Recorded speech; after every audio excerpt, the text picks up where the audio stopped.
What is up, ladies and gentlemen? It is yours truly, Fit City, and we got a pretty fun video to cover today. First off, going off with the Pokemon Go Fest Summer Tour announcement. And many of you may not know, but I will definitely be at Pokemon Go Fest Chicago, shooting for Friday with the rest of the Pokemon Go Hub fam. We're going to have quite a few people there. We're shooting for Friday. We should be able to get exclusive like back passes or whatever, or press passes, but with that in mind, still we're shooting for Friday. Regardless, I'm going to be there, so I might schedule a meetup. I'll let you guys know more as we get closer there. Hopefully you guys can participate in Pokemon Go Fest, either Chicago, Dortmund, or the third event. But let's talk about what this means. This picture right here is worth 1,000 words. All pictures are, right? Remember last year we got 3 shiny Pokemon. We got Plusle and Minun, Roselia, and Wingull, I think? Wingull? So that means we're going to get 3 new ones this year as well with each event. And this picture might be hinting at something. First off, if we look right over here at Horsey, I'm thinking we're going to get worldwide shiny Horsey spawns. And I think, without even watching this video, Pokey AK thinks the same way. So we might be getting shiny Kingdra, which is pretty cool because Kingdra's not that bad in the Great League or the Ultra League if you're thinking about PvP.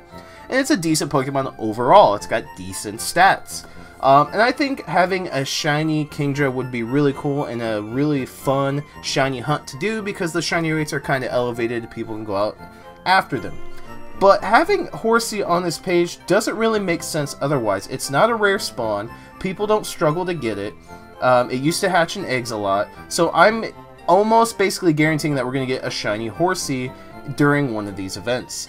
Now, some of these are out of place. Hippowdon, they could introduce Hippowdon, and I think this is called Hippopotamus, whatever. They could introduce this as a new and shiny variant at the same time for the worldwide reward for just one of the events. Like, we're going to get a worldwide reward for just having an event for shiny Horsey. That's a very good possibility. Another thing is with this Pokemon is it could just be exclusive, just kind of how we had Alolan Diglett be released worldwide as an exclusive, but first it was exclusive for one of the Go Fest venues. We could be seeing that. So first off, this Pokemon is going to be exclusive to the Go Fest venue of choice, and then it's going to be released worldwide. That's a very good possibility. Unknown exclamation point is probably going to make a showcase at Pokemon Go Fest Chicago because we did get the question mark unknown, so we'll probably be getting the exclamation point. That's pretty fun.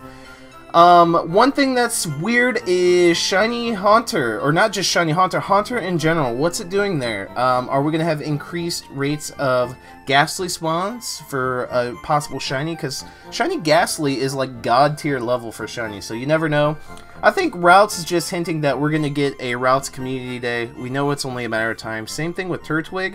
Turtwig will be coming out here pretty soon because we're almost done with Gen 3 in the next couple months. Mudkip was already announced. So you got to remember, this is just kind of generalizing what the summer is going to look like. Now, going into Mamoswine. For those that didn't attend Chicago's Go Fest, we had a set of actual in-game quests to do for Celebi research, right? And I'll get to that in a second. But one of the things was we had to catch like 10 steel types, 10 grass types, and we got rewarded like a Shiftry. Shiftry was 10 grass types. I think Metagross was 10 steel types. It could have been Aggron. But what I'm saying is we got rewarded 3rd tier evolutions, some that we've never seen before in the wild to catch, Metagross being one of them. So I think this year, not only is it going to be a special research Jirachi, we are going to get rewarded Sinnoh Stone evolutions during that special research quest line. Pretty dope, right? So if you're already hyped up and think you're going to be going to Pokemon Go Fest Chicago, you better get your ticket. And then, of course, Pachyrisu's back here. That's going to be one of the exclusive, maybe to all of the Go Fests, possibly, since all of them don't have access to Pachirisu in their native country. It's a possibility. We could see shiny Pachirisu also. But other than Swinub and Piloswine, which is kind of strange, it's already had a community day, I'm thinking about the rewards for the Sinnoh Stone evolutions, a possible global release of Hippopotamus, however you say that. Turtwig, I think, is just a sign of things to come. Same with Routes. Shiny Horsey, unknown, maybe even shiny unknown. That'd be cool. Maybe mass release one letter of an unknown worldwide and make it shiny. That'd be kind of neat. Kind of rewarding people. So what are the other two shinies that we could potentially be getting, though? I want to leave that up to you guys. Let me know in the comment section down below. Now, moving onward, what do these three events mean? Well, last year we got rewarded Regirock, Regice, and Registeel. What are we going to get this year? Well, we're going to get Uxie, Mesprit, and Azelf, and I'm going to go ahead and go over these. These are all three Psychic-type Pokemon, and they're called the Lake Guardians from Gen 4.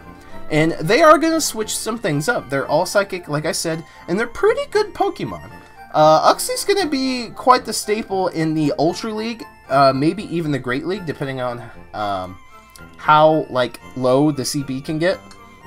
And it can know Confusion Future Sight, two a really powerful psychic moveset. So it could be pretty viable, possibly. Swift is a kind of a quick charging PvP move, so you could throw that in there for shield busting. But I just like Uxie's stats. I like Uxie's stats. It's tanky. I like tanky Pokemon.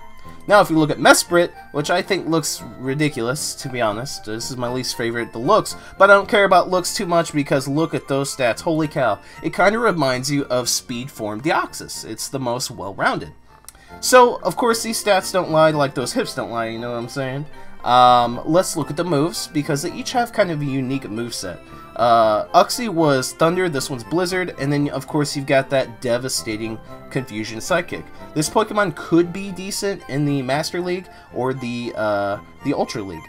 But, of course, big-time moves that take a while to charge up usually aren't that great to use to begin with, so Swift is definitely going to be a must. Next is Azelf. Azelf is the attack tank. This thing is pretty good. It's going to be a very good Psychic type. I think it's going to dethrone Alakazam. Sorry, Alakazam lovers, because of course, it's going to get Confusion and Future Sight, and that attack stat's really high. Defense is decent, and that stamina is pretty good as well. And I think Fire Blast is its exclusive. Yeah, Fire Blast. Not exclusive, but you know what I mean. And let's go ahead and actually look at Alakazam real quick and see how it compares. So if we go to Alakazam, there we go. It is, yeah, okay, so it only has one attack. The stamina was a lot higher, is at like 180. Defense was only not much. So this is going to, I'm afraid to say it, dethrone Alakazam. If we all get access to Azelf, it's going to dethrone Alakazam altogether. So for those that powered up Alakazam, that's okay. Me and myself included, that's okay. But Azelf is coming to take the throne. Now, let's go ahead and get into the questions. I did a couple posts. Make sure you guys pay attention to these, and you can comment. I will feature you in the videos. So here's some questions. Wallace Sum says, what truly affects the shiny or high IV Pokemon counter in Pokemon Go? Now, there's different aspects of this. Now, if you haven't seen my Dark Side of Pokemon Go video, I really recommend that you do. It's going to clear some air for you guys on how some things work in-game. Literally. I won't spoil anymore, so if you haven't seen that video, make sure you see it. But what affects high IV Pokemon for just the regular player in the wild? Now, first off, if you're under level 30, you see different IV Pokemon than people above level 30. That plays a role. And the role between those two is it's truly RNG, because for any lower level trainer, that IV is going to be the same for those people, and then the IVs for the people above 30 are going to be the same. Actually, I stand corrected. I do believe lower level people see different IVs depending on their level. So, someone quote me on that. Correct me. But people above level 30, they all see the same level IVs. So because of that, it's strictly RNG. Anyone can catch any IV anywhere. You just gotta be at the right place at the right time. Now, raid IVs, I do believe, are dictated in-game by how much you play, if whether you're casual or dedicated player. It goes into the Dark Side of Pokemon Go, that video, so again, make sure you watch that and you'll know what I'm talking about. As far as shiny Pokemon, same difference. There's RNG involved, but it's dictated by the machine learning and how much you play in the game and how much money you spend. Things are weighted more than others, Again, dark side of Pokemon Go. So, shiny Pokemon are dictated in-game by algorithms, depending on how much you play, how much money you spend, etc. IVs, by just catching in the wild, are just random. They really are. They're random for everybody, which is nice. There's no dictations there from in-game algorithms. And then for raids, it could be dictated pretty well depending on machine algorithms and how much money you spend, stuff like that. Some things outweigh the others. Again, dark side of Pokemon Go, I won't stop mentioning that. So I hope that answers your question a while some. Now, the Patriots fan instinct. How many other things are in Pokemon Go that aren't talked about, like your video, The Dark Side of Pokemon Go? And that's rather interesting. I kind of started thinking about it. There's not really too much more into the game that you can think about. You can think spoofing in the cheating algorithms. That's something that we could possibly talk about, how Niantic cuts those people down, hunts them down. As far as the dark side of Pokemon Go stuff, that's pretty much it in a nutshell. If there's anything else that comes up, I'll definitely make sure to mention it. Other than that, there are some bugs and whatnot in the game that Niantic still has not fixed. That is an issue within itself that has surrounded the game for several years now. If you guys would like a video on that, I could definitely do it. That'd be the bad side of Pokemon Go, or I don't know, the ignorance of Niantic or something like that. And I'll just give you an example. Kato Nolan and PokeAK tweet about it almost on a daily basis. So if you know what I'm talking about, you know what I'm talking about. So there are a couple things, I guess, that aren't talked about other than the dark side of Pokemon Go. Bugs that Niantic has refused to fix. And I say refused because they have not been fixed them yet. And I don't think they're that difficult to fix from a coding standpoint. From what I'm aware of, at least. And then some possible like spoofing counter stuff, because I know spoofers, it's a touchy subject, it really is. So yeah, there you go. Hope that answers your question. If you want to know more, just comment on this video. And last is Gardevoir underrated. Yes, it is. And let's go ahead and go to Gardevoir. Gardevoir is a beast, guys. Like, ladies and gentlemen, Gardevoir is a beast. Holy cow. Okay, this works.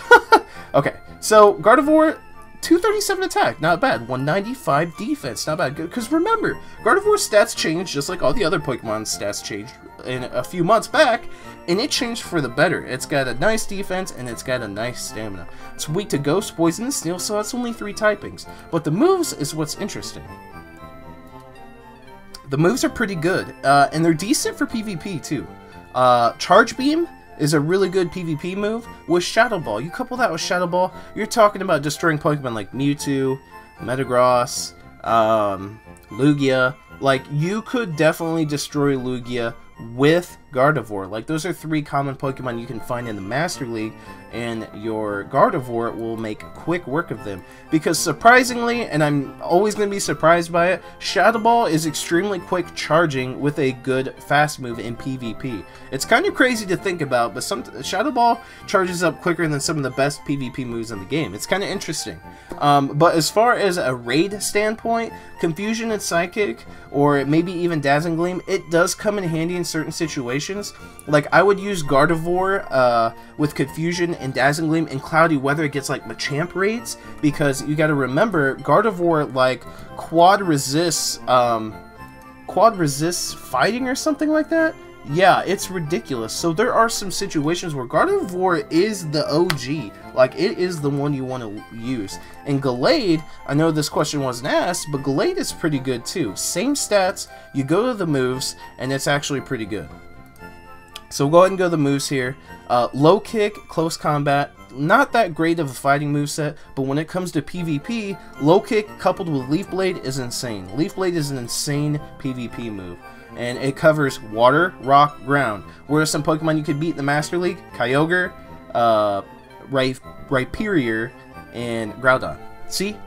It's a good possibility that you run those Pokemon and use Gallade to combat that. So, even low kick is decent against against Metagross too. It'll do neutral damage, but it will charge up any moves you want a lot quicker than Confusion would.